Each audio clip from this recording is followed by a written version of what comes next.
ট্রেনের মধ্যে যতই স্লিপার দিক না কেন, ঘুম কিন্তু আমাদের কারোরই হয়নি।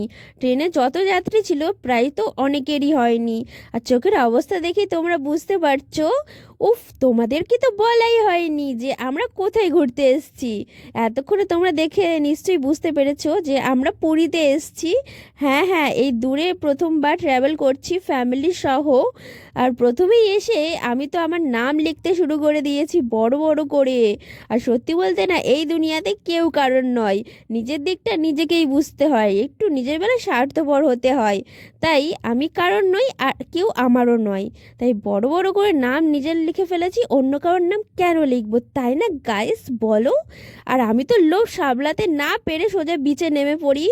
আর ফিলিংসটা যা ছিল না! আর এই আর্টগুলো কে করেছে জানি না, বাট হাতের কাজ জাস্ট অসম্ভব সুন্দর।